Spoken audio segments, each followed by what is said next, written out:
Well, I'd like to welcome everyone to another video for GingerGm. This last weekend just gone, I was over at the French League in Paris, which is very nice. Had one game on the Saturday, one game on the Sunday, both very interesting games.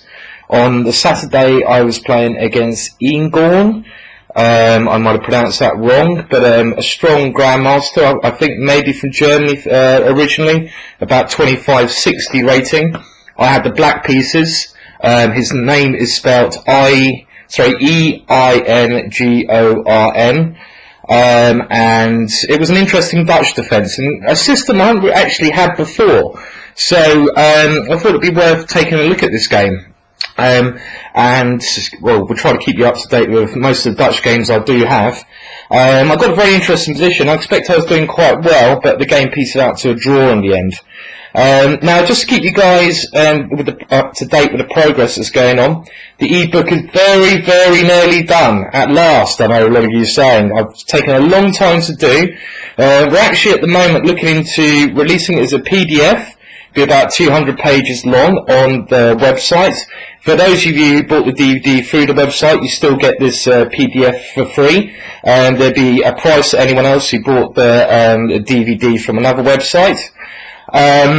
We're also looking into making this an interactive book for the iPads, and we're even thinking about adding to the material that's going to be on the PDF thing and making it into a proper book, which is going to have everything to do with the classical Dutch. So a lot of new stuff's going to be in there, a lot of new interesting ideas. So if you're a classical Dutch player, this will be very useful for you. So yeah, keep up to date. The website will hopefully have more info on that very soon. Now let's move on to the game. So I had the black pieces. And okay, I played the Dutch, so I still haven't given up the opening. I'm actually coming back to this opening more now, because it looks to me the main line might just be okay for black, as you've seen in previous posts that I've put up. And in this position I play quite a crafty move order. I normally play E6 here, but I thought I'd continue with D6. The idea is I want to play E5 in one move and not lose the tempo. If my opponent plays D4, well, I just transpose back into the standard classical Dutch by going E6. So quite a crafty move order. My opponent castled, and now I went E5, so I've saved the tempo in playing this move. The only move that I'm generally worried about my opponent playing after E5 in these positions is D4. This is normally a good answer to E5, but here I think I can just continue with E4. When the knight moves, I just go D5, and this should be a very comfortable position for black, with good attacking chances actually against the king, my strong centre. So my opponent just played D3, and already I was very comfortable here. I think in general, if black gets this kind of position, he should be happy. And bishop E7. And now, if my opponent goes C4, it's kind of like a reverse Sicilian, like the big clamp, which Luke Machane's made popular. But I think this is, this is a very nice system to have with black when you can try to attack on the king side. My opponent played knight to C3, and I've never had this way of development before, where white delays the C pawn, instead has to break with E4 at some stage. But like I mentioned before, I was very happy with this. I just castled, and my opponent played E4, and now this is where I had my first proper think of the game. I was even considering the move I played, or actually C5 is very interesting, because I've had experience in these types of positions where white already has a pawn on C4. And generally white's plan in this type of position, when the pawn's on C4, is to continue with taking on F5, and once I take back my bishop on F5, white continues with D4. And then white often plays some ideas with knight to H4 at some stage. This is generally white's idea in this position, to take on F5, and then to play D4. So, in actual fact, C5 does make some logical sense here. And this was quite an interesting move. I don't play it in the game, but I actually have a very big centre here, and I just want to play knight C6, and then get on with the kingside initiative. I mean, I wasn't particularly worried about any tactics here with the knight moving. If the knight comes to this square, well, I can actually just come back to C8. Still not particularly worried here, because the knight's out of play. And or even a more active solution here is bishop to G4, which would probably be the move I'd have played. So C5, very interesting, but instead I thought, well, let's just develop some pieces. So I just went knight to C6. I thought quick development was key. My opponent now played H3. So the idea again is take on f5 and go d4. If my opponent took on f5 first and then went d4, well, I don't think this is anything at all to worry about. I have a number of options here in this position. I mean, normally, like I mentioned before, there's pawns on c4 in these types of positions. So for a start, I could try to target this pawn with knight to b4. Very logical. Or another good way to play is just something like e4. And after here, now that h3 hasn't been played, I can go bishop g4 and maybe d5 next move, a very comfortable position. Hence why my opponent played h3. And now, again, a couple of options, but I just continued with a proper Dutch plan, queen to e8. So very standard play this for me, just going to go queen h5, checkmate. Rook to e1, lining up. And in this position, I played an interesting move, but probably the best move here, which I realised it probably was the best move, is actually just go queen to h5. And, well, I knew I was playing a strong player here, so I had to be a little bit, I knew he wouldn't play something, for example, like pawn takes f5, bishop takes f5, g4, which seems to win a piece, but in actual fact, this gives me, oh well, I can either go knight takes g4, winning my piece back at some stage, which is just, well, this is just good, it's just winning for me. But I thought after queen h5, my opponent played knight to h4, and then the queens would get exchanged, even though I have a very comfortable position here, maybe it's something like knight to d4, well, I'm probably just better actually.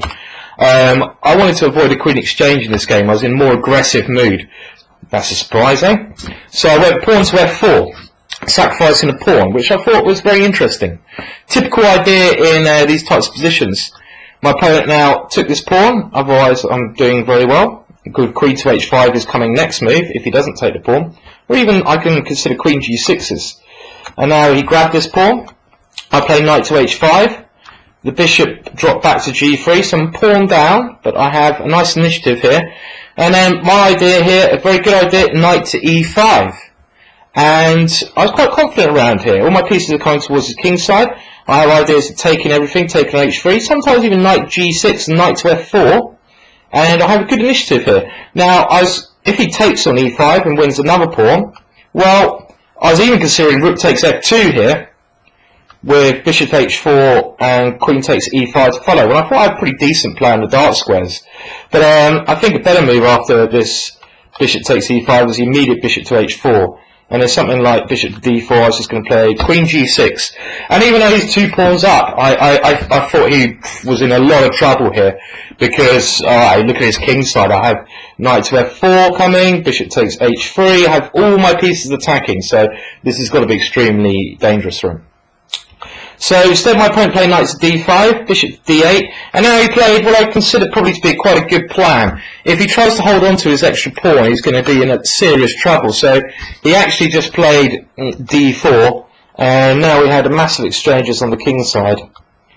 And I won my pawn back, but my opponent was able to now, I'm slightly better here because he has some problem with his king side, but he's able to stabilise the position. I think he should have gone knight to f4 here though, saying that, when I couldn't see anything after something like rook takes, queen g6 check, king h2, queen h6, and now rook h1. I couldn't actually see a good move for me here. So I wasn't sure I was going to play with knight to f4, but instead my opponent played bishop g2, I continue queen g6, queen d3 I think is the only move. If he takes on h3, well I take on g3 and I go rook f2. If knight to e3, defending against mate, I go bishop to g5. And I'm going to take on e3 and take on g2. Queen g4, I've got rook takes g2, and I win his queen. So quite simple combination, but I end up with a winning position. So he has to go queen d3, and now I'll just show you how some more moves, because the game finished very quickly. I went c6. I mean, I should be a bit better here, but nothing serious. My opponent played rook to e2. I was slightly concerned about knight to f5 here, so I decided to take this knight off, but in order to have winning chances, I should have considered something like rook to e8 or even d5 in this position. Because after I took here, well, I couldn't find any real way to take any advantage of my position. I went for some idea of d5. My opponent played quite accurately, and they went e5, which is a good move, and, well, after an exchange, he went queen to d3 here, I took on d3, I played a5. My only hope here was to exchange the rooks off. So let's say, just for example, he plays rook to f1. My only hope was to take these rooks off, put my king on e6, and then play the move c5. Now this is why I played, for example, king takes here, when I got an outside pass pawn, and I stopped him defending this pawn, so I got king d4 ideas of b4, which should be winning for me. But after a5, my opponent played a very good move. He played a3, and now, well, I went king to f7 and offered a draw because, well, I think he just goes check, takes on f8, and then goes something like b4 here. And then, well, we're on no way to make progress here because I haven't got the c5 break. I can't ever get my king around because his e-pawn. On the other hand, he can't win because I can just put my king on e6 and go g6, h6. So it's a dead draw here. So that's why we agreed to draw. So quite an interesting game anyway. Good little Dutch defence there. Like I said, never faced that system before, but I think it's very interesting opening. I was very comfortable at the opening against another strong GM. So let's just have a look at the start. I think the most interesting point was, well, when I went f4 here, but queen to h5 was probably stronger, but I got a lot of play through this idea of knight to e5, and with a nice initiative. But he defended well, and quite an interesting draw in the end. Okay, well, I'll come back with some more information soon. We're going to try to get some guest contributors to GingerGm to put some articles down soon. And please leave your comments. I'll try to get back to all comments left. Cheers, and I'll get back to you soon.